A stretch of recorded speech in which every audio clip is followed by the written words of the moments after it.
크게 외치라. 목소리를 아끼지 말라. 내 목소리를 나팔같이 높여 내 백성에게 그들의 허물을 야곱의 집에 그들의 죄를 알리라. 그들이 날마다 나를 찾아 나의 길을 알기를 절고함이 마치 공의를 행하여 그의 하나님의 규례를 저버리지 아니하는 나라 같아서 어려운 판단을 내게 구하며 하나님과 가까이 하기를 즐거워하는도다. 우리가 금식하되 어찌하여 주께서 보지 아니하시오며 우리가 마음을 괴롭게 하되 어찌하여 주께서 알아주지 아니하시나이까. 보라, 너희가 금식하는 날에 오락을 구하며 온갖 일을 시키는도다. 보라, 너희가 금식하면서 논쟁하며 다투며 악한 주먹으로 치는도다.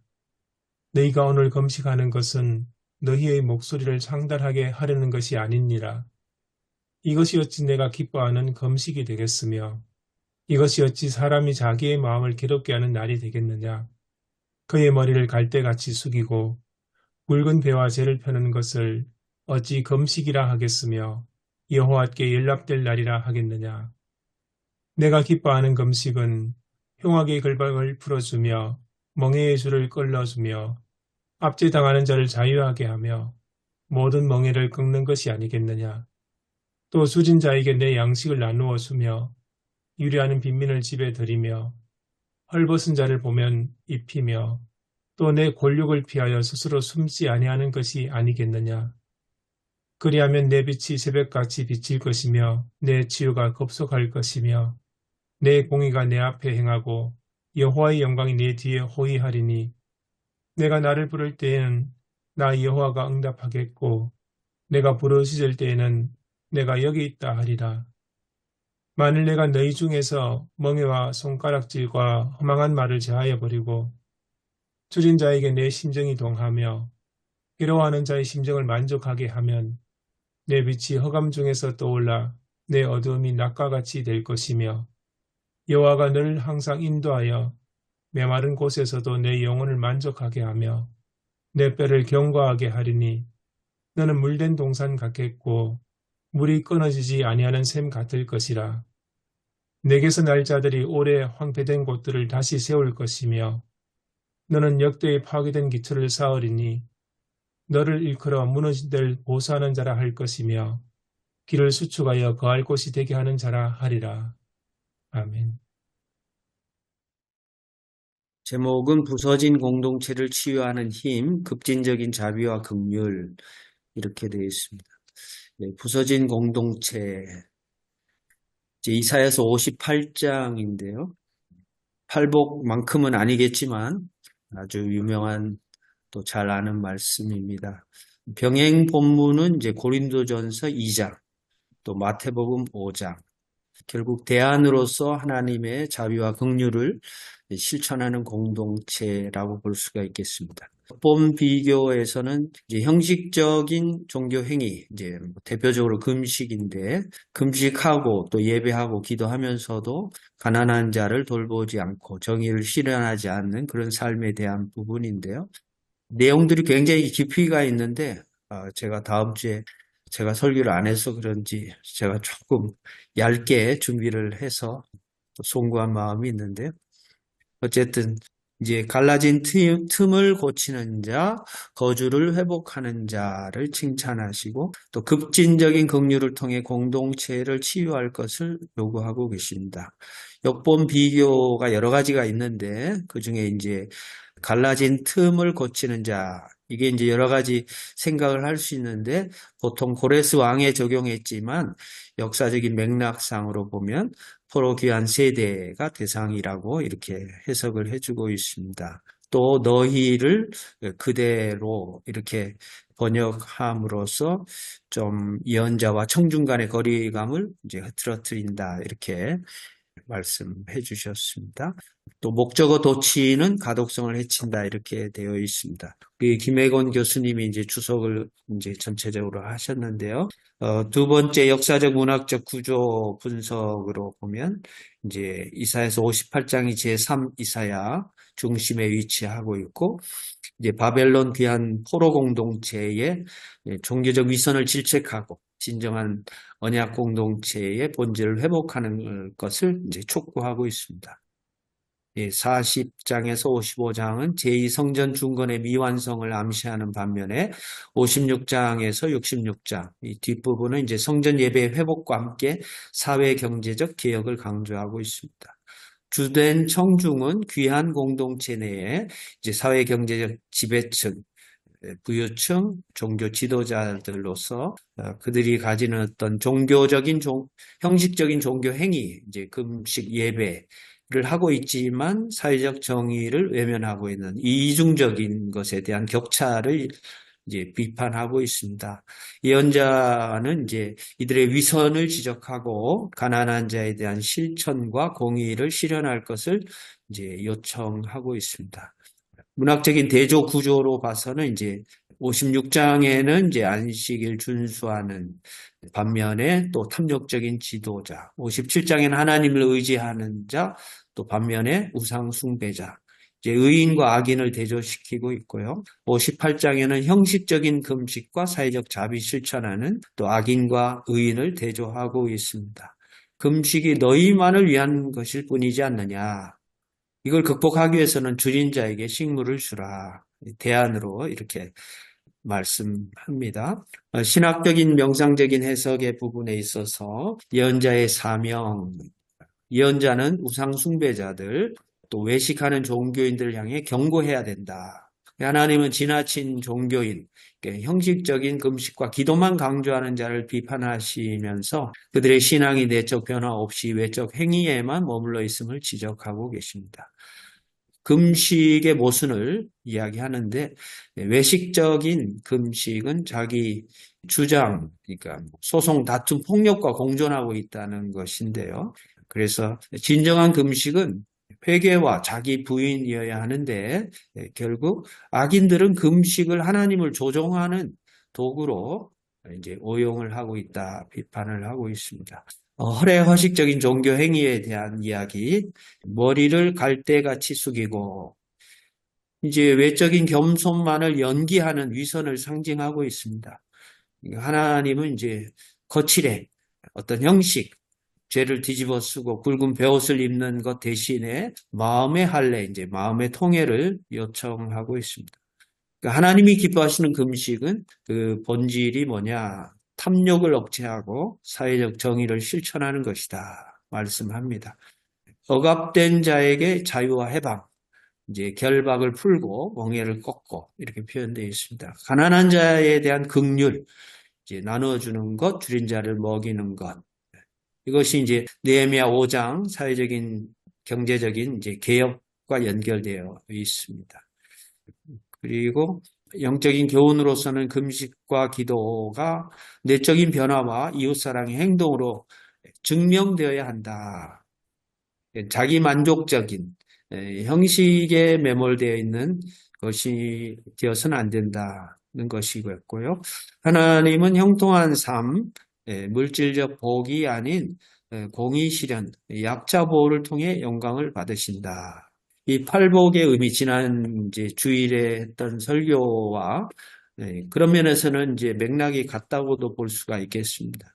느헤미야 5장 이제 이야기를 하는데 이제 인질로 잡혀 있는 거죠. 채무 노예가 된 그런 상태와 이제 연결해서 이제 출애굽기 21장 또 레위기 25장 또 34장 이제 언약적인 책임을 상기시키는 부분입니다. 그러니까 이사야서 58장의 참된 금식은 이제 이웃을 압제하는 멍에를 끊는 행위로 연결되고 또 이것은 당시에 이제 경제적 착취를 당했던 사람들과 이렇게 비교해 볼 수 있는 내용입니다.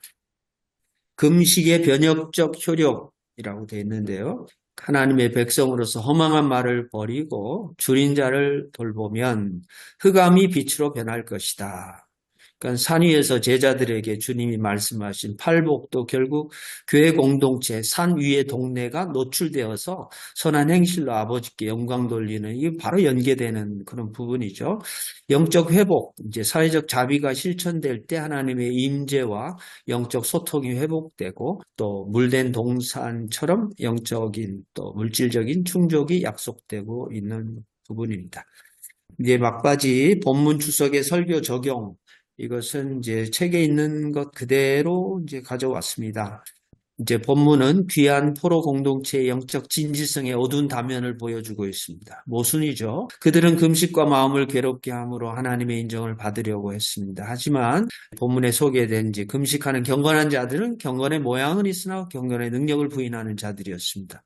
이들은 이제 외견상으로는 하나님 규례를 지킬 뿐만 아니라 의로운 판단을 구하고 하나님과 가까이 하기를 구했습니다. 그러나 그들은 금식의 참 정신, 욕망을 부인하고 해체시키는 것, 가난한 자, 억압자들을 자유하게 하는 해방적인 복음의 너그러움, 자비, 자유 이런 것들을 이제 배척하고 있는 것이죠. 그들은 자기 부인의 금식 수행을 통해서 흉악의 결박을 풀어주며 멍에의 줄을 끌어주며 압제당하는 자를 자유하게 하며 모든 멍에를 꺾어주어야 하는, 이게 이제 복음인데, 이제 이 복음이 사회 경제적인 자비로 연결되거나 실천되지 않았다는 현실을 이제 꼬집고 있습니다. 아마도 이제 58장 6절에서 9절 말씀은 이제 7년에 한 번씩 돌아오는 면제년, 의당 풀어주어야 할 히브리 동포 노예들을 풀어주지 않는 것에 대한 비판일 것입니다. 결국 이제 자산, 이제 소유 개념, 이제 결국 뭐 현대적으로 해석하면 이제 돈하고 연결되어 있는 것이겠죠. 이스라엘 유력자들은 이스라엘이 하나님 야훼의 공평과 의와 요구에 따라 동시대에 가난하고 줄인 자들을 언약 공동체적 연대와 돌봐줬어야 했지만 그들은 이런 일을 거부하고 있습니다. 이사야서 58장은 이런 귀한 포로 공동체의 사회 지도층 인사들의 불순종과 일탈이 하나님의 치료를 지연시키고 있다고 보고 있습니다. 현재로 그들의 금식은 아무런 응답을 받지 못합니다. 하나님께 연락되지 않는 자가당착적 경건의 외양일 뿐입니다. 하나님은 금식의 효과는 신적 동정심, 환란, 상휼, 정신의 무한 방출과 실천이라고 말씀하십니다.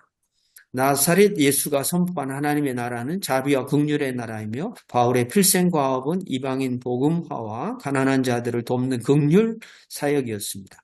교회 부흥을 촉발하는 확실한 길은 야훼 하나님의 영에 추동된 성도들의 사회적 자비 실천입니다. 오순절 성령 강림 후에 이 예루살렘 사도 공동체는 급진적 자비와 긍휼을 실천하여 가난한 자들이 더 이상 존재하지 않게 만들었습니다. 그들의 급진적 사랑, 자비, 긍휼, 대방출은 빛이 되어 모든 백성의 칭송을 불러왔으며 제자의 수는 날마다 늘어갔습니다. 이제 우리는 거꾸로 부흥주의 또는 뭐 성장주의의 이제 측면에서 보면 제자의 수를 날마다 늘어가는 건 원했지만 사회적 평판, 또 자비의 실천, 여기에는 조금 부족한 이제 역사를 한국 교회는 갖고 있다 볼 수가 있습니다. 2000년 교회사는 사회적 자비와 긍휼 실천으로 나타난 성령 충만의 교회 부흥을 향도했음을 증언합니다. 자비, 양선, 긍휼, 이제 성령의 열매이기 때문입니다. 이렇게 정리를 이제 교수님이 하고 계시고요. 하나님의 기쁨이라는 설교 샘플은 이제 온무리교회 조영선 목사님 계속 뭐 글을 같이 공유하고 있는 것 같습니다만, 이제 네 가지 틀로 이 갈등 해결의 실마리 복음, 뭐 이것은 대안이겠고 답이겠고요. 네 번째 기대하기, 이렇게 되어 있습니다.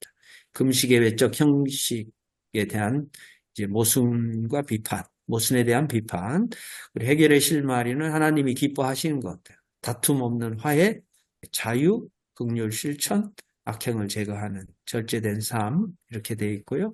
이제 세 번째는 이제 긍휼을 원하시는데 우리는 제사에 치중하고 있지 않은지 이제 문제, 그리고 초대교회 공동체에 이제 통용하는 것, 또 서로 공유했던 공동체의 이제 대안. 결국 하나님 기뻐하시는 성도는 어떠해야 하는가, 이렇게 답을 내리고 있습니다.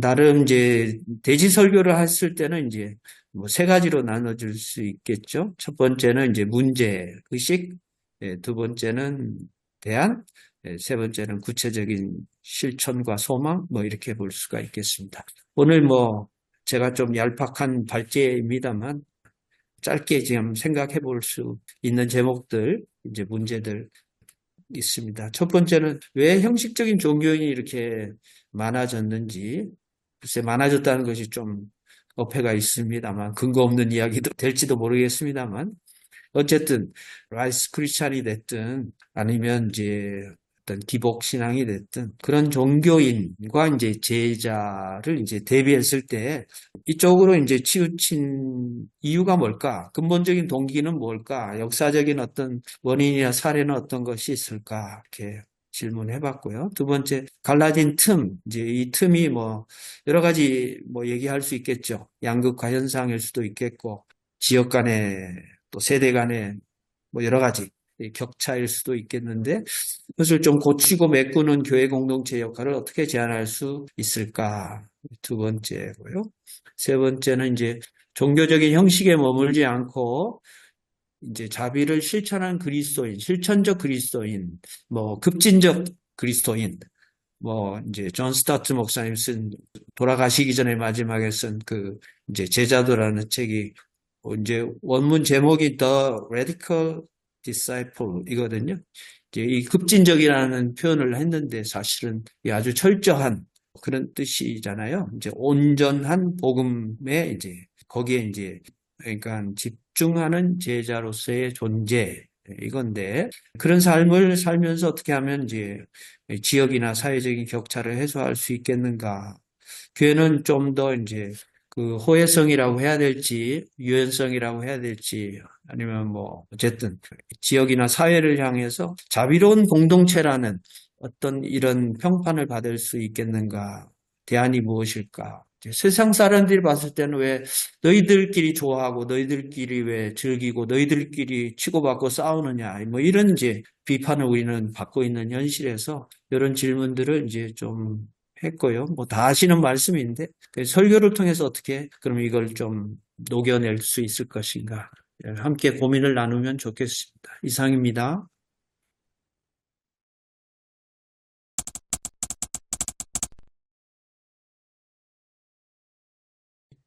우선 성경 본문 중에 뭐 이해가 필요하신 뭐 용어라든지 문구라든지 그런 게 있으신가요? 그게 따로 없으시다면 김승근 목사님의 질문 두 번째 갈라진 틈을 고치고 메우끄는 교회 공동체 역할을 어떻게 제안할 수 있을까? 또 다르게 제가 질문을 드리자면 우리의 경건이 지금 누구를 살리고 누구를 더 눌러왔는가? 오늘 본문에는 금식이 나오지 않습니까? 금식을 우리 경건, 오늘날 교회 성도들의 경건, 뭐 신앙생활, 어떻게 보면 다 하나님을 가까이 한다고 그렇게 말을 하지 않습니까? 오늘 본문에도 금식도 결국은 이제 하나님으로 가까이 나가는 그런 뜻인데, 근데 오히려 하나님께 가까이 한다고 말하면서도 실제로는 소송, 다툼, 폭력이나 배제, 혐오, 이런 것들을 양산해 온 게 우리 오늘날 교회 안에 있지 않을까. 이 상반되는 대조되는 부분.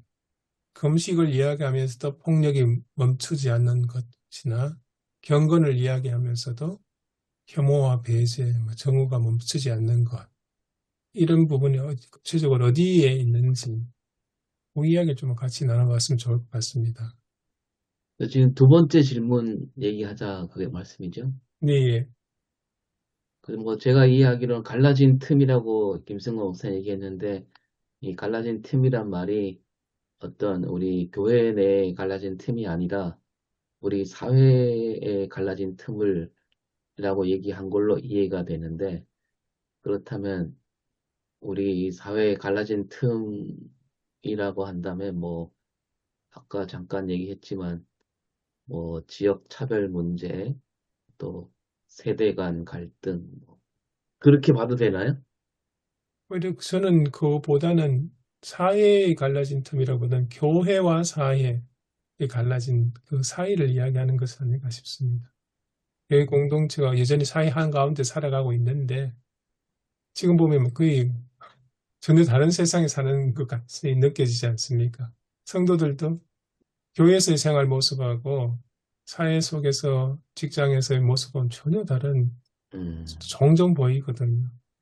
하나님을 섬긴다, 금식을 한다, 그렇게 하지만 제가 생각하기에는 하나님께서 우리의 이 경건을 기쁘게 보실까 그런 오늘 본문에 비춰보면 그런 생각이 들죠. 네, 저도 이제 고민을 해봤는데, 이제 뭐, 세 가지 정도 생각해 볼 수 있지 않겠는가 생각이 들어요. 이제 하나님 나라 복음이라는 측면에서 보면, 이제 원심력, 구심력이라는 측면에서 보면, 교회 안에 틈이 너무 많다는 생각을 해요. 물론 이제 외적인 영향도 있겠지만, 교회 안에 갈등의 요소들, 그러니까 목회자가 평안하지 않기 때문에 이제 목회자 자신이 갈등의 이제 근원이 되는 경우도 있고 또 교회 안에 뭐 다양한 어떤 이익관계들이라든지 그러니까 교회 안에서 너무 싸우니까 이 교회 안에서의 틈 이게 사실이 어느 정도 메꿔줘야 대사회적인 영향을 끼치는데 이제 내부적인 역량이 너무 부족한 부분들이 있고 또 이제 뭐 복음을 수호하고 또 복음을 전해야 되는 교회 입장에서 이 지역과의 어떤 괴리 이런 것들도 하나의 틈일 수 있겠고요. 그리고 뭐 그 정도 이제 방금 얘기하신 부분은 이제 사회적인 관점에서 이제 어떤 틈을 이야기할 수 있는데 지역 편차라든지 또 뭐 가진 자, 못 가진 자, 뭐 최근에 이제 다주택자 이제 지금 세금 규제로 지금 빨리 팔으라고 하는 이런 문제들 이런 것들을 이제 보면 이제 사회 자체가 가지는 물론 그 사회 안에는 교회가 포함되어 있는데 이게 이제 세 번째 문제가 아닐까 생각을 하는데요. 그러니까 저는 이제 내부자로서 교회 목회자로서 보니까 이제 교회 안의 문제도 이제 해결하지 못하면서 예? 교회 안에 어떤 갈등의 요소, 찢어지고 뽑고 싸우고 재판하고 막 승복 못하고 막 끝까지 가고 이런 문제들이 있는데 어떻게 지역에 뭐를 할 수 있겠는가? 이런 이제 자괴감 같은 게 좀 있고요. 제가 다음 주일은 이제 우리 교회에서 설교 안 하고 이제 어느 교회에 이제 설교를 하게 되는데 22년 만에 갑니다. 이게 무슨 얘기냐면 그 교회가 갈등을 해가지고 이제 8년을 치고받고 싸웠습니다. 그리고는 이제 20몇 억으로 이제 서로 물론 그 8년이라는 세월 속에서는 뭐 엄청난 폭력과 또 이제 아주 긴 재판이 있었고요. 이런 교회들이 굵직굵직한 교회들의 우리끼리는 또 하나의 치부가 될 수 있을지 모르겠는데 그 교회에 제가 이제 설교 부탁을 받으면서 이제 22년을 돌아보는 거예요. 그 교회가 겪었던 그 갈등 속에서 그 목회자들의 자녀가 교회를 떠나고, 그러니까 22년 동안 치고받고 싸우는 동안 뭐 사회는 둘째치고 교회가 갈라지고 무너지고 자녀들의 신앙이 회파되는 이런 것들을 제가 이렇게 조금 상상을 해보면 우리가 지금 사회 얘기를 할 땐가? 이런 생각도 오성일 목사님 의견에 제가 반하는 건 아니고요. 그러니까 요 세 가지 측면에서 요게 기본이 안 돼 있는데 뭐를 할 수 있겠는가라는 그런 생각을 이제 해보는 거죠. 문제만 던집니다. 어떤 그런 문제, 어떤 해결 실마리도 저는 그렇게 보거든요. 교회가 어느 정도 문제 없는 공동체가 선 다음에 사회 문제로 나가야 된다. 사회를 치유하는 교회가 돼야 된다. 이거는 거의 불가능하지 않을까. 그러니까 무슨 말이냐면 자전거 비유를 들자면 자전거가 서 있는 상태에서 딱 균형을 잡은 다음에 앞으로 나간다. 이거 이렇게 안 되잖아요. 일단 굴러가야 균형을 잡는데 교회 공동체가 건강하게 서려면 교회 공동체가 균형을 잡은 다음에 그 다음에 이제 둘러보자. 이게 사실은 그런 생각 때문에 오히려 교회 갈등이 더 생기지 않는가 교회 내. 교회 내만 바라보는 거죠. 그래서 그 안에서 인정투쟁이나 권력투쟁 뭐 이런 것 때문에 교회가 갈등이 생기는데 이 밖을 내다봤을 때는 좀 더 이게 교회가 바르게 설 수 있는 그런 근거가 되지 않을까 생각이 듭니다. 예, 예, 그 말씀에 좀 동의하고 싶은데, 신약성경 사도행전에 보면, 처음에 뭐, 2장 이하에 보면, 교회가 뭐, 정말 완벽한 이상 교회처럼 그렇게 잘 굴러가다가, 6장에 보면 의외로 그 예루살렘 교회 안에 갈등과 충돌이 이제 보이지 않습니까? 벌써 이제 예루살렘 교회 안에 국제적인 공동체라 그런지, 개파, 히브리파하고 헬라파하고 나눠져 가지고 서로 구제하는 문제 때문에 싸우는 그런 거를 이렇게 볼 때에 역사 속에서 완벽한 교회는 없었다.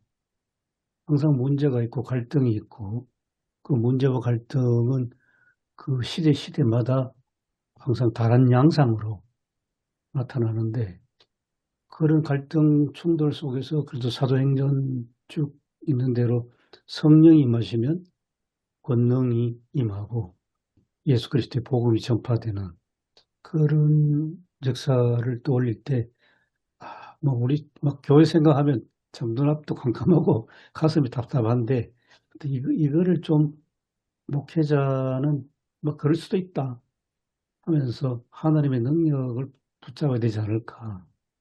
그 생각을 하면서, 그 이제 조금 한 걸음 더 나가서 오늘날 우리 한국교회는 뭐가 문제냐? 좀 다른 데로 생각해 보면, 첫째는 이념이 신앙을 앞세우는 것 같습니다.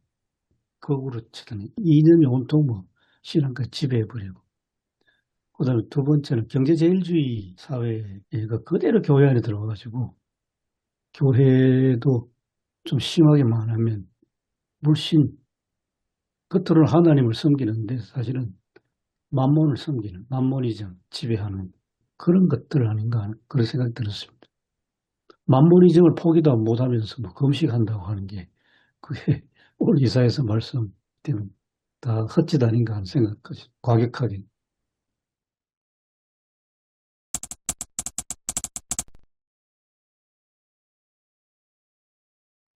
그 오늘 병행 본문이 어제 말씀 이어서 5장 13절부터잖아요. 그 13절에 우리가 잘 아는 빛과 소금 얘기가 나오는데 어떤 목사님이 이제 소금, 그리스도인은 소금이어야 한다라고 얘기할 때 그걸 어떻게 풀었냐면 소금이 소금끼리만 뭉쳐 있으면 그 또한 이 쓰임새가 없는 소금은 아무 소용이 음, 없지 않느냐. 그 소금이 소금 역할을 하려면 그 음식 골고루 이렇게 이렇게 흩어져서 간을 이렇게 맞추고 그리고 맛을 내게 해야 되는데 맨날 소금기만 붙어 있어 갖고 어느 소금이 더 나으냐 이런 꼴이 되지 않았는가 교회가 그 소금이 고기에 들어갔을 때 고기 맛을 더 살려주고 김치 맛을 더 살려주고 사회 속에 곳곳에 스며들어서 말하자면 살아갈 맛을 내는 그런 의미로 교회 공동체가 선다면 교회 내 갈등도 좀 저절로 이렇게 메꿔지지 않을까 그런 생각이 듭니다. 소금의 사명은 이제 소멸인데 소멸을 두려워하는 것 같아요. 음, 참 큰 말씀이네요. 네, 소멸을 두려워한다. 부모가 자식을 위해서 소멸이 사명인데 자식을 수단으로 삼고 또 자기가 누리지 못하는 것을 자식을 통해서 대리만족하려는 이런 경향도 결국 뭐 인간의 본성일 수도 있겠습니다만 교회도 어떤 목적이 아니라 이제 수단이 되고 또 역시 신앙도 마찬가지 아닌가? 이제 금식을 왜 하는가 이렇게 보면은 결국 그 죽음을 체험하는 거잖아요. 금식이라는 게 자기 생명줄을 끊는 건데 실제로는 살려고 하는 것일 수 있는 거죠. 그러니까 이 이중적인 이 이제 본능, 이제 본성이 결국 어느 쪽으로 이제 지향할 것인가가 결국 뭐 이전에 나왔던 얘기 십자군이 될 건가, 십자가의 정신으로 살아갈 건가의 이 충돌이 있지 않는가 이런 생각도 들고요. 그 말씀 들어보니까 사도 바울이 고백했던 나는 날마다 죽노라 소멸이란 말씀이 저한테는 그렇게 좀 받아들여집니다. 근데 참 우리나라 최근에 회개하게 목사가 설교단에서 현 우리 대통령이 죽어야 뭐 나라 산다 뭐 이런 식으로 아 이건 정말 참 누가 죽어야 할지 오늘 보도 이제 복이 있는 사람 그 부분을 해석할 때에 모든 것을 단념했다 그걸 이야기하거든요. 자신의 소유, 행복, 또 어떤 위선, 권익, 심지어는 나를 보호하기 위해서 폭력을 동원해야 되는 그런 것, 자초도 다 단념했던 사람들이 예수님의 제자들이다. 그렇게 이야기했어요. 그래서 그렇고 저는 이제 그 한국 교회가 이렇게 계속해서 이제 분열이 온 이유를 뭘까라고 생각했을 때 제가 이제 유발 하라리의 이제 사피엔스라든지 뭐 그런 책들을 보면서 어떻게 단순하게 어떻게 갑자기 사회적 현상으로 나왔다기보다도 오랫동안의 어떤 알고리즘으로 형성돼서 온 그런 것이 아닌가 좀 그런 생각을 좀 많이 좀 그 당시에 해보게 됐고요. 그러면서 이제 저는 강단에서 설교에 목회자들의 설교가 바르게 전하지 못한 것이 오랫동안 누적되고 쌓여서 그래서 나오는 그러한 교회의 지금의 모습이다. 아닌가.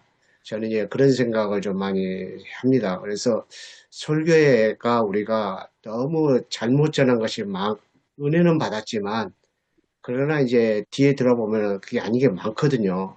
들어보면 어떤 예화를 들었을 때 그 예화 한마디는 모든 사람들의 감정을 완전히 그냥 죽여버리거든요. 없애버리거든요. 극복시키거든요. 그런데 뒤에 돌아서 보면은 그게 아니에요. 꽉 눌러버리는 거지.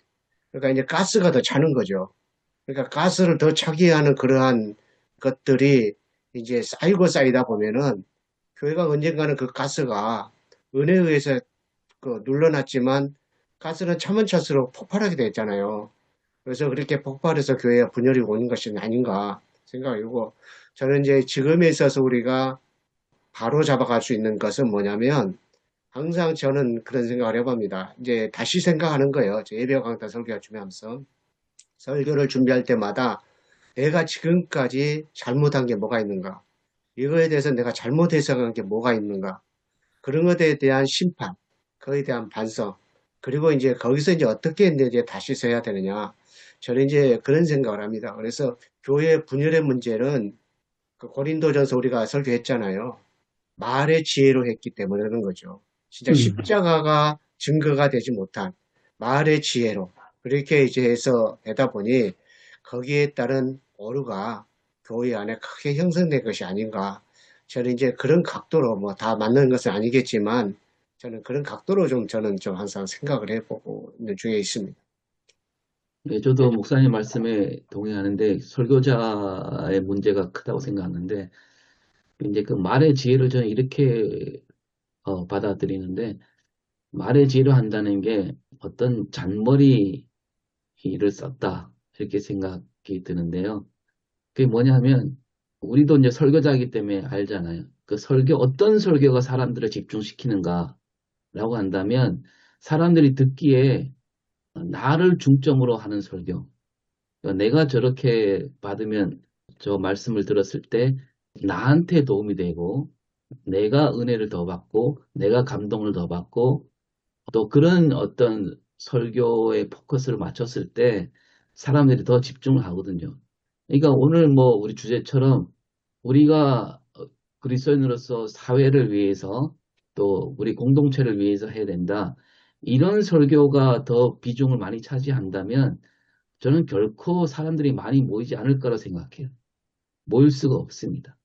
그러니까 내 욕망을 실현해주는 내 욕망에 대한 비전을 주는 설교를 해야만 사람들이 더 집중하고 더 많이 오게 된다는 거죠. 저절로 그렇게 흘러갔기 때문에 지금 수십 년 역사 동안에 뭐 100년이 넘었지만 그런 그게 쌓였기 때문에 지금 한국 교회가 지금 이 모양이 되지 않았을까 그렇게 생각이 듭니다.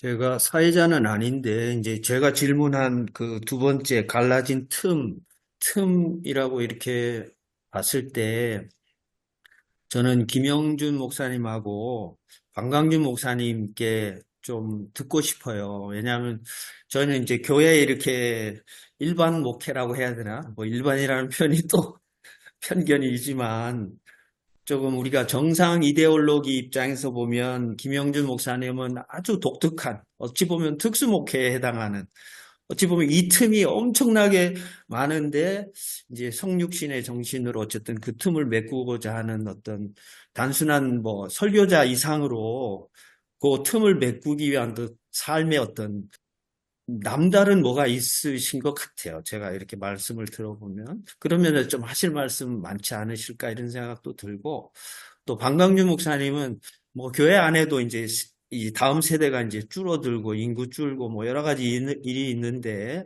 어쨌든 그 학교라는 틀 안에서 세대 격차를 엄청나게 느끼실 것 같아요. 이 틈이라는 측면에서 보면. 그럼 좀 우리 목회자들에게 조금 제안하실 수 있는 그런 게 있지 않을까? 그 틈을 메꾸시고자 지금 그 사역지에 하나님이 이렇게 보내신 거잖아요. 그러니까 저희들한테 조금 지혜를 주시면 좋지 않을까? 뭐 이런 생각을 해봅니다. 저는 노는 사람인데요. 이사야 58장 신대원 때 설교 실습할 때 요 본문으로 설교 실습을 했었어요. 그래서 이사야 58장은 늘 이렇게 저한테 괜히 중요한 본문 같은 느낌이 드는 때 오늘 읽어서 다시 읽어서 반가웠고요.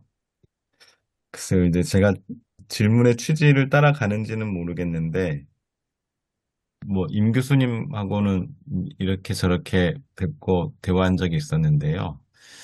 저는 지속 가능성에 대한 고민이 너무 깊다고 생각해요. 이 교회가 그리고 목회자가 이 지속 가능성이라는 말을 우리 되게 중요하게 생각하잖아요. 그리고 교회에 대해서 염려하고 어떻게 한국 교회가 미래를 경영할 것인가 이야기할 때 어떻게 지속 가능성을 담보할 것인가 뭐 그 얘기하면서 이제 이사야 58장도 소환될 때가 있고 공적인 역할, 공적 신앙의 회복 뭐 이런 제안들 속에 이제 그 마지막 우리의 기대는 교회의 지속 가능성, 그러니까 목표가 교회의 지속 가능이 되는 그거 좀 우리가 깃발을 잘못 삼고 있지 않나 생각 들고요.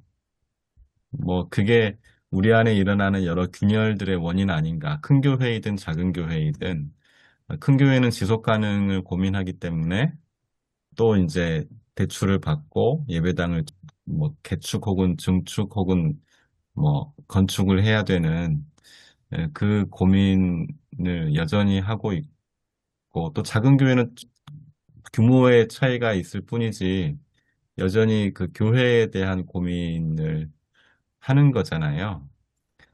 이게 우리 함정 아닌가? 저는 생각해요. 이 고민, 교회를 향한 고민, 교회를 위한 고민, 교회 지속 가능성을 우리가 계속 가지고 있다면 계속 그 수렁에서 빠져나올 수 없는 거 아닐까? 이게 제 질문이고요. 저는 그냥 놀이를 하고 있다고 생각하고요. 발달장애인을 만나지만 저는 그냥 청년들이랑 놀아요. 2주에 한 번, 또 다른 분은 한 달에 한 번, 이제 저희 이제 협동조합 통해서 발달장애인 청년들이랑 어디를 가고, 카페를 가고, 뭐 미술관 가고, 영화관 가고, 저도 지난주에 청년들이랑 만화방 가서 놀고 왔고요. 그러니까 뭐 제가 하는 게 뭐 대단한 건 아니어서 특별히 뭐제 일과 관련해서 말씀드릴 건 없는데 전 질문이 그런 거 아닌가 싶습니다. 예. 그러니까 우리 질문의 방향이 그 지속 가능성은 아니어야 되지 않나 생각을 하고 있습니다. 학교에서 사역하면서 저희는 뭐 대학교 안에 교회는 없습니다. 숭실대학교 전통은 대학 내 교회를 줘서 것보다 각자의 교회를 섬기면서 학교, 대학을 하는 건데, 주류의 입장에는 다 교회에 너무 비판적이세요. 안타까운 거는 교회가 주님의 몸인데, 교회를 좀 더 사랑하는 마음, 안타까워하는 마음보다는 실제 막 비판하시는 분들이 너무 많았어요.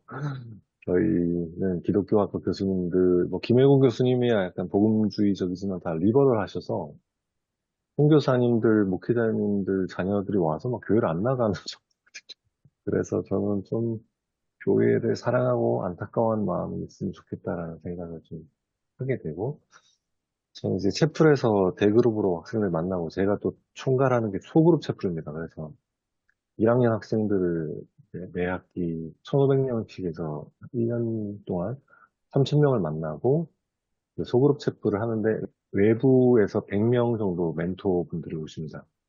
선교단체 간사님들, 개척교회 목사님들, 평신도 분들 오셔서 학생들 만나는데, 학생들은 뭐 교회 자체? 하나님, 예수님 아예 들어본 적 없습니다. 그러니까 예전에 뭐 지금은 뭐 주류에서 가난 이야기 하지만 지금 아예 20대 청년들은 아예 교회를 경험을 못했습니다. 그러다 보니까 장점은 오히려 복음 전도가 쉽습니다. 좀 이전보다. 학생들은 아예 교회를 가본 적도 없고 경험한 바도 없고 종교에 대한 그닥 관심이 없습니다. 물론 뭐 기독교학과 친구들이야 교회에 대한 여러 모습을 보고 비판을 하지만 일반 학생들은 교회를 가본 적도 없고 예수님이란 이야기도 들어본 적이 없어서 그 친구들에게는 오히려 되게 낯선 이야기입니다. 그래서 오히려 이전보다 접근하기 좀 더 쉽고요. 다만 너무 막 얘들을 전도해야 된다, 교회로 데려가야 된다라는 접근으로 멘토분들이 방향을 잡으시면 학생들이 거부감이 있지만 그냥 좋은 어른으로서 접근을 하고 인격적인 관계로서 이렇게 접근을 하다 보면 학생들이 의외로 마음을 열고 이렇게 다가가기도 합니다. 그래서 저희가 소그룹 채플은 7주를 하는데 그래서 막 얘네들 교회를 데려가겠다고 작정하시고 오는 분들은 대부분 실패하시고 오히려 그냥 부담 없이 학생들과 친해지고 좋은 관계를 맺고 어른으로서 좋은 모습을 보여주겠다라고 생각하시면서 자연스럽게 또 전할 때는 또 집중적으로 아이들의 마음을 열린 포인트에서 전하는 분들은 또 전도를 해서 애들 또 교회로 잘 또 인도하시더라고요. 그래서 너무 지금 10대 아니면 20대 초반 친구들이 교회 비판적이라는 생각을 좀 너무 안 하셨으면 좋을 것 같고 그냥 오히려 순수한 복음을 전할 때 그 친구들이 또 마음을 열고 또 인격적으로 이렇게 다가갈 때 오히려 이렇게 다가갈 가능성이 있지 않을까. 그래서 저는 학교 안에서는 너무 막 한국 교회의 비판적인 모습이나 이런 발언을 할 때마다 오히려 불편하고 교회를 사랑하고 교회를 안타까워하는 마음이 있으면 좋겠다는 생각을 해본 적이 있어요. 뭐 답변이 됐을지 모르겠습니다.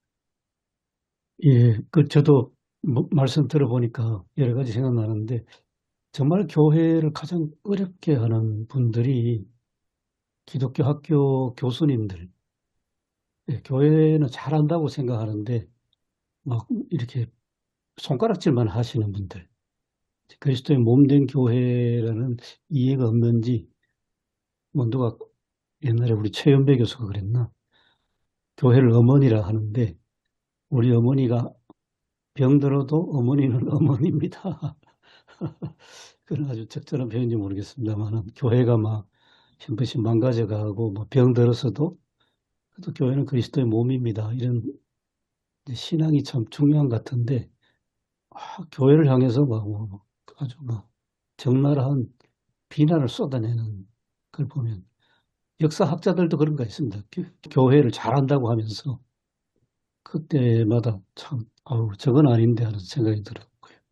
그 다음에 20대들 보고, 최근 잡지를 보고 제가 굉장히 정말 염려하는 것은 최근에 나온 시사인 잡지를 보니까 10대들이 극우로 이렇게 저도 모르게 빨려 들어가는 게 이제 주로 유튜브를 통해서, SNS를 통해서 자기들끼리 막 회자하는 건데, 10명 중에 한 7명 정도는 이제 그런 매체를 통해 가지고 저도 모르게 극우 속으로 들어가는 그런 현실을 보면서, 야, 이거 정말 다음 세대 교회 큰일 났구나. 좀 두려움마저 들거든요. 그런 게 이제 캠퍼스 사역에서 굉장히 중요한 주제 아닌가 하는 그런 생각이 들었습니다. 그리고 세 번째는 제가 요즘 굉장히 주목해보는 교회가 하나 있습니다. 영등포구에 있는 우리 김성곤 목사님이나 오성일 목사님 잘 아실 텐데, 도림교회, 정명철 목사님. 그 교회 가서 제가 참 놀랐습니다. 교회 5층으로 지으면서 교회 데려오기라는 전도 개념은 아예 없습니다.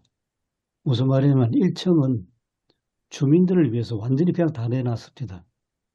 뭐 카페, 그다음에 아나바다 헌옷 내놓기, 그다음에 뭐 영화원 뭐 이런 것들 보면 교회 울타리는 아예 없고 주민들이 그냥 교회 1층은 마음대로 들락날락 하세요 하는 이제 그런 식으로 카페부터 그랬습니다.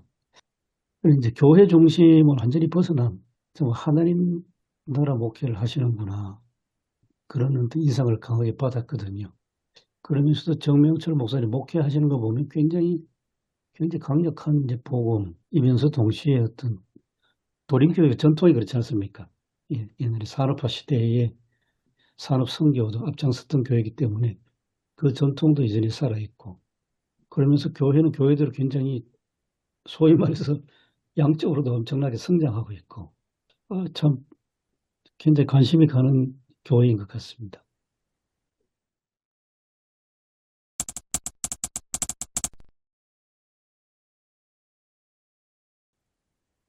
지금 한 이야기가 뭐 이제 오늘 본문과 다 연결되겠지만 혹시 아시는 분이 계시면 좀 도움을 받고 싶은 게 있습니다. 뭐냐면 지금 포로기 이후에 지금 금식에 대한 이야기가 있는데 이제 오늘날 우리 이제 한국 교회는 개인적인 어떤 문제가 있을 때 그걸 극복하기 위해서 이제 개인적 금식들을 많이기도 하고 또 이제 사순절이라 그때 이제 공동체가 함께 금식을 좀 하기도 하고 뭐 그렇습니다만은 지금 삼이사야 또 스가랴에도 금식에 대한 이야기가 나오고 그래서 그뭐 역사적인 분명한 배경과 이유가 좀 있을 것 같아요. 그래서 저도 이제 이 부분을 좀 찾아보려고 했는데 금식의 당시에 왜 그 바벨론 포로기에 금식이 생겨났고 왜 금식하려고 했었을까? 그리고 왜 이 금식이 포로기 이후에도 계속됐을까? 그리고 이 금식을 통해서 지역의 유력자들은 어떻게 이용을 했던 건가? 뭐 그런 좀 그 배경적인 것들이 좀 있었으면 이 본문을 우리의 그 여러 가지 그 교회적이나 사회적인 문제에 접근하는데 하나의 중요한 디딤돌이 될 것 같은데 혹시 그 부분에 대해서 어떻게 좀 알고 싶은데 설명을 좀 하실 분들이 있으실까요? 혹시나 주중에 거기에 대해서 이렇게 자료를 좀그 역사적으로 배경에 대해서 찾게 되신 분이 계시면 혹시 정보 공유를 좀 해주시면 좋겠습니다. 제3 이사야서는 주로 주전 몇 세기로 봅니까? 일반 학자들이. 저도 이제 조금 설명들을 보니까요. 학계와 스가랴 선지자가 활동했을 때 그 예언자인 걸로 이렇게 이야기한 것 같습니다. 그래서 제2 이사야의 그 포로기 예언자의 제자가 아닌가, 아니면 제자의 제자가 아닐까. 예, 그래서 바벨론 포로에서 들어왔던 선지자, 그분을 이야기한 것 같고, 또 아니면 에스라와 느헤미야 시대가 아닐까 그런 것도 있는데 예, 조금 좋으니까 학계와 스가랴 그 시대에 성전이 재건된 다음에 제3 이사야를 이렇게 말씀하고 있는 걸로 이렇게 좀 이야기하는 것 같습니다. 그래서 어쨌든 바벨론 포로기에 어쨌든 금식이 예, 집단적으로 했던 것 같아요. 그러니까 하여튼 이게 이제 저도 궁금한 겁니다. 이게 전체가 금식을 집단적으로 이렇게 그 이슬람에서만 하는 것처럼 그렇게 했던 것인지 아니면은 개인적으로 금식을 했던 건지. 근데 제가 느끼기에는 집단적으로 이렇게 한 것 같고 그리고 이제 어떻게 이제 예를 들면은 일제시대에 만약 우리나라 역사는 잘 모르겠습니다만은 나라의 해방을 위해서 교회가 전체적으로 이렇게 정기적으로 금식을 했던 혹시 그런 것처럼 하는 그런 금식일까? 그런 궁금증도 좀 있고요.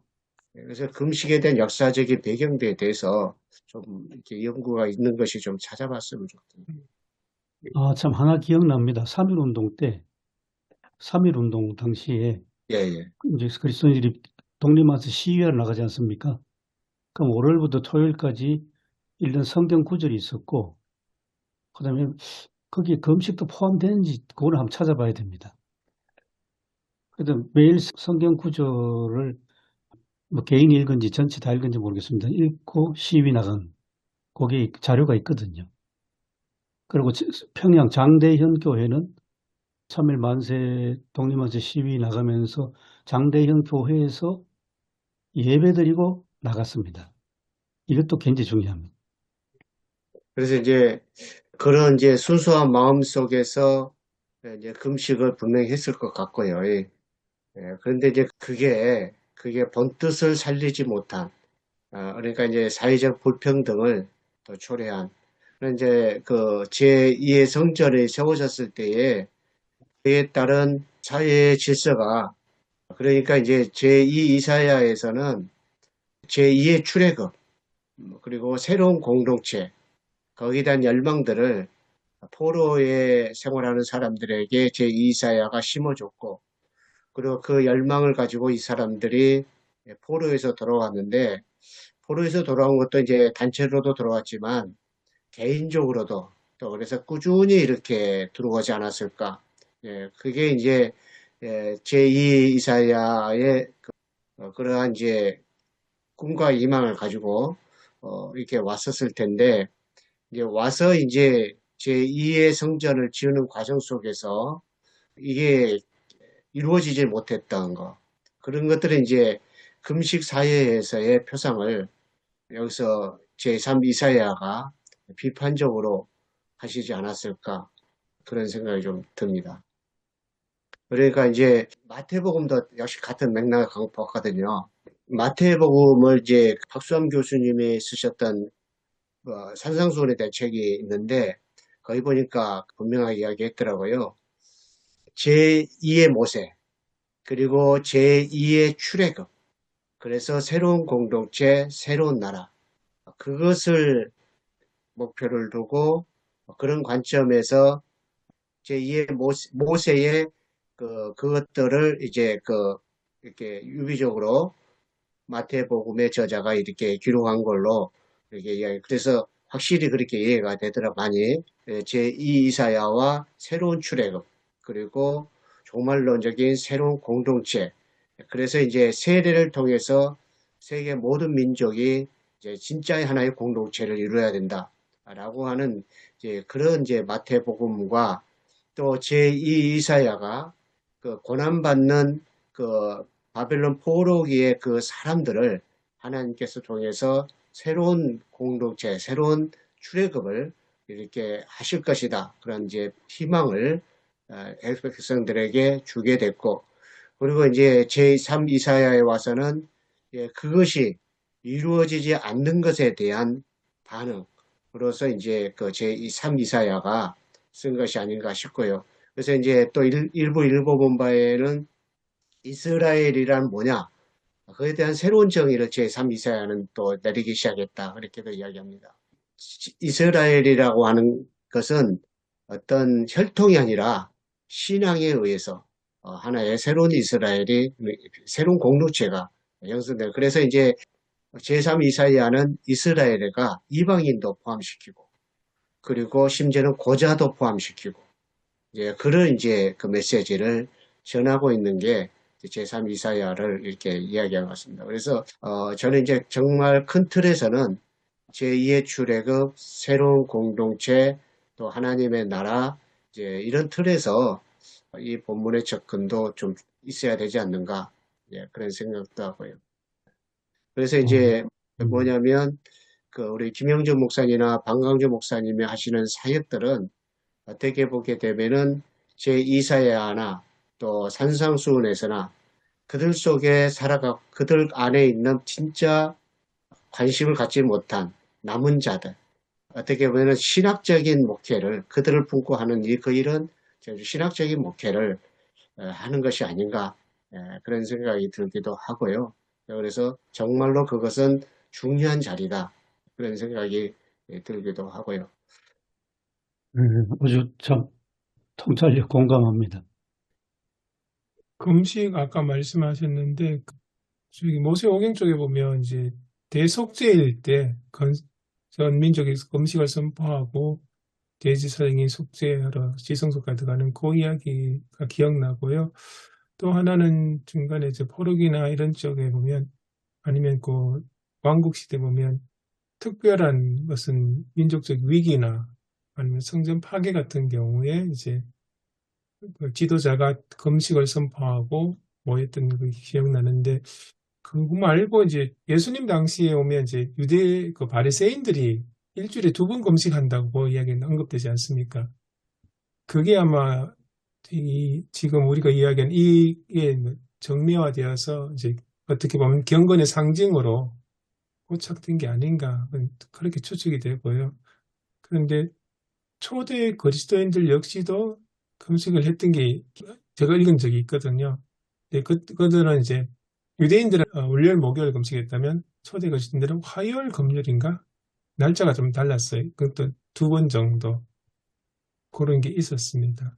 제 기억으로는 그렇게 기억나는. 여기 그 제3 이사야가 활동했던 시기가 이제 학계 스가랴 성전 건축 이후에 그런 내용으로 보여진다고 한다면 스가랴 7장 저도 이제 이 부분에 대한 주석을 정확하게 보지는 못했습니다. 7장 5절에 보면은 온 땅의 백성과 제사장들에게 이르라 너희가 70년 동안 다섯째 달과 일곱째 달에 금식하고 애통하였거니와 그 금식이 나를 위하여 또 나를 위하여 한 것이냐 그런 부분이 나옵니다. 그래서 70년 동안 다섯째 달과 일곱째 달에 금식했다. 그래서 아까 그렇게 모세 오경에서부터 또 어떻게 연결이 되는지 모르겠지만 굉장히 중요한 비중을 두고 자주 했던 금식이 아닌가. 그래서 달달이 한 건가 어쩐 건가 저도 잘 모르겠고요. 아무튼 그 당시에는 특별하게 했던 그런 종교적인 행사가 아니었는가.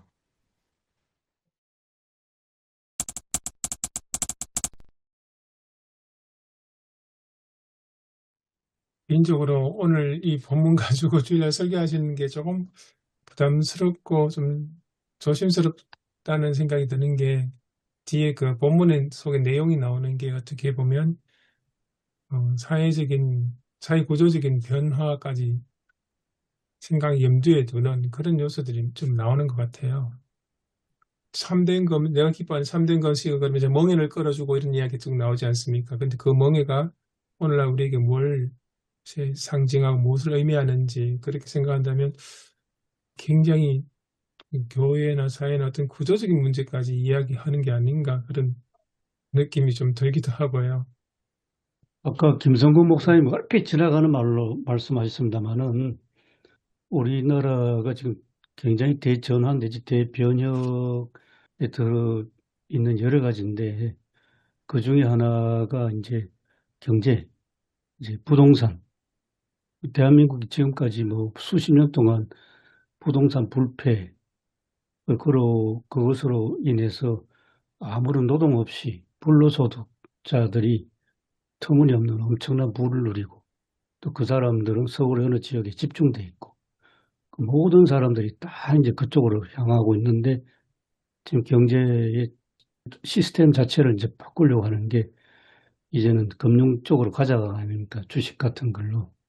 그러면서 대통령이 지금 다주택자 중과세를 4년 주고 했는데 이제는 더 이상 연기 안 한다 하고는 쐐기를 받고 지금 소위 말해서 이제 정의 문제, 구조적인 정의 문제가 나오는 거 아니겠습니까? 그래서 이걸 우리가 뭐 설교에서 직접 이야기할 수도 없고 할 필요도 없는데 어쨌든 이 시점에서 교회가 뭔가 하나님의 뜻인지는 밝혀야 되지 않을까 그런 생각은 합니다.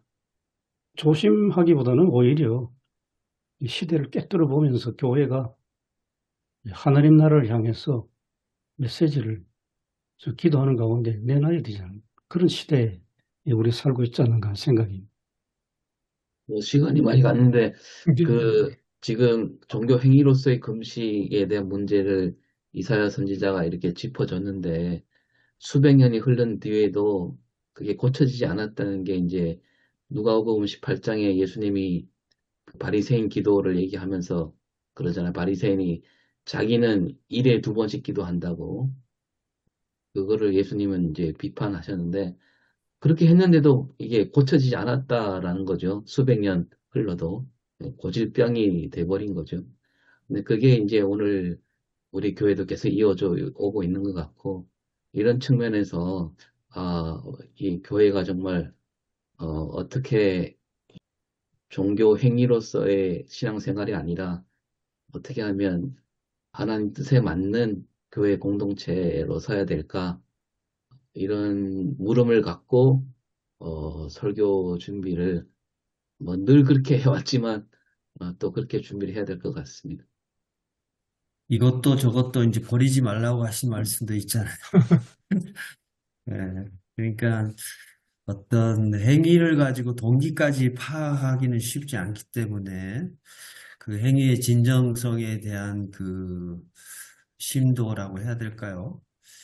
그런 것들을 확보해 나가는 노력들이 필요하지 않겠는가? 이런 생각도 들고, 그런 면에서 가시적 교회에 대한 이제 비판을 조금 순화시키고 누그러뜨려야 순수한 복음을 전하는 현장에서는 조금 더 좀 이제 사람들의 마음을 좀 열 수 있지 않겠는가라는 그런 면에서 이제 아까 방광중 목사님의 이야기는 아마 지난번인가 지지난번인가 에베소서 1장 그 말씀하셨거든요. 예, 그때도 제가 공감이 됐고 오늘도 사실 우리가 이제 비판 의식이 강한 분들이잖아요. 저를 포함해서. 그러니까 이게 이제 자정작용을 위한 것이지만 또 이제 복음 전하는 데 있어서는 이제 이것이 과도했을 때는 이제 또 다른 이제 선입관 같은 것들이 작용될 수 있지 않겠는가? 라는 이제 그런 이제 뭐, 성숙한 우려겠죠. 예, 그런 면에서 생각을 해보고요. 이제 뭐 설교와 직접적인 관계가 있는 것은 아니지만 이제 김영준 목사님의 이제 지속 가능성에 대한 이야기, 이게 이제 소멸과 충돌하는 부분일 수 있는데, 그러니까 이것도 역시 동기의 문제가 아닐까? 이제 탐욕적인 동기를 가지고 막 세습하고 막 지속 가능성을 극대화하기 위해서 막 이렇게 이건 이제 조직 리더십에서는 좀 전문 용어인데 카리스마의 영속성이라고 합니다.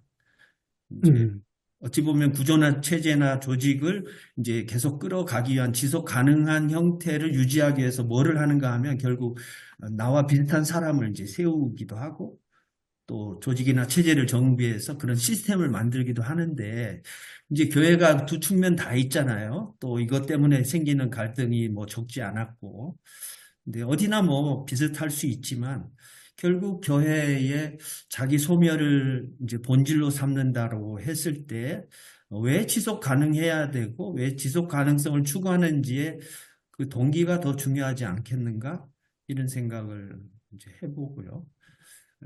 역시 소멸도 마찬가지 아닐까 이런 이제 그것이 어떤 동기인지 공포인지 탐욕인지 결국 부동산 문제나 주식 문제도 역시 그 두 가지가 늘 이렇게 이제 상충되기도 하고 갈등도 일으키는 부분인데 그런 면에서 이제 그걸 메꿀 수 있는 그 동기를 순수하게 만들어갈 수 있는 결국 사람이지 않을까?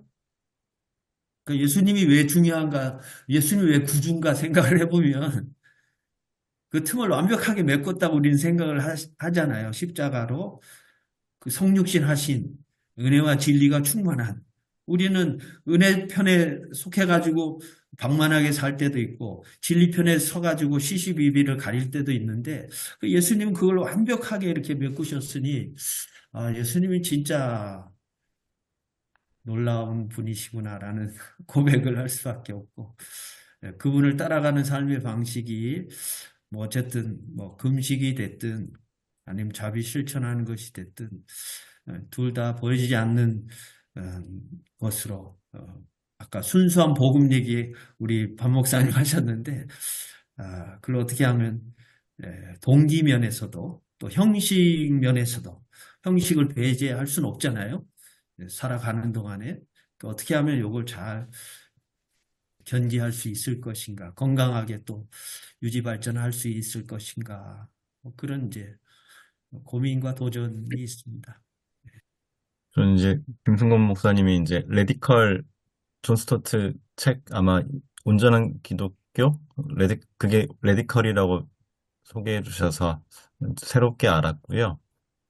문재성 목사님께서 그 바빌론 포로기의 그 금식의 의미, 성전이 파괴된 이후에 사람들이 금식을 집단적으로 더 강렬하게 하게 되었을 것 같은 그 이야기 되게 저도 신선하게 들었고요. 저는 이제 지속 가능성을 우리가 담보하려면 소멸해야 되지 않나. 그러니까 예수께서 죽으셨기 때문에 부활하신 게 우리의 핵심 가치이고 진리라면 교회가 지속 가능성을 이야기할 때 지속 가능성을 위한 이런저런 방법론을 고민하는 거가 교회의 방식인가? 교회는 적극적으로 소멸을 감수하는 게 지속 가능성을 얻을 수 있는 비책을 삼는 공동체 아닌가 이제 그 생각을 저는 이렇게 계속 하게 되고요.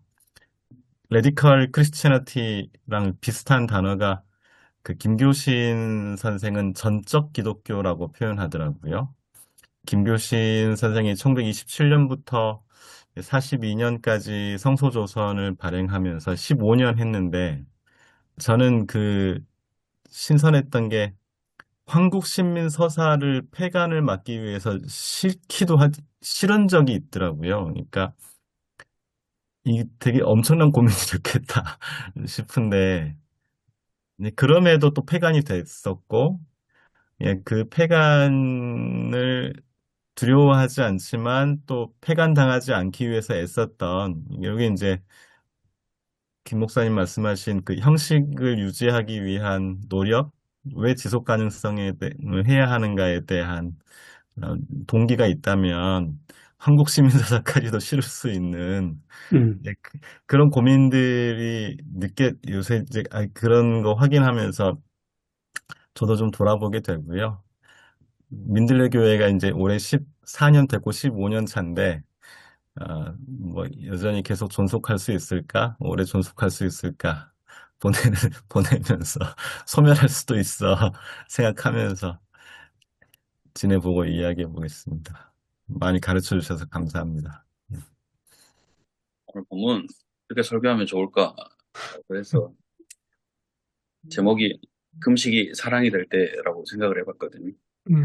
설교로 적용을 해야 되니까. 그래서 우리가 믿는 경건의 착각에 관해서 먼저 이야기를 하고, 그래서 정말로 하나님이 거부하시는 경건의 모습은 어떤 모습인가?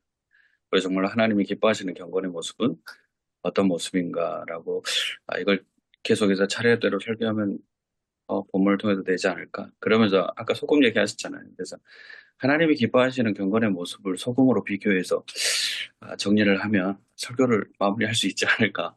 그래서王목사님 설교 소금 얘기해 주셨고 김 목사님 설교 그 소멸 이야기해 주셨잖아요. 그래서 경건의 모습을 끼리끼리가 아니고 소금이 어떤 소금이 더 좋은지 그 얘기 말고, 그러니까 나는 금식을 하고 나는 뭘 하고 이 모습이 소금으로 결론 지어내면 설교 할 수 있지 않을까. 그래서 오늘 얘기 들으면서 저는 거의 마무리 해놓은 것 같습니다.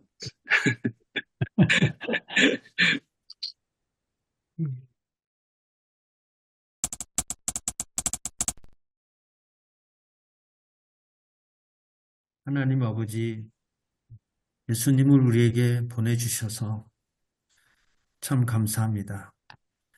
예수님을 따르는 제자로서의 삶을 저희들이 온전하게 살 수 있을런지 저희들도 의심이 되지만 주님을 따라가는 여정 가운데 공동체를 책임질 수 있는 또 하나의 리더십으로 저희들을 세워주셨기에 잘 감당할 수 있도록 또 분별력 있게 지혜롭게 감당할 수 있도록 또 신실하고 충성스럽게 감당할 수 있도록 하나님의 은혜를 베풀어 주옵소서.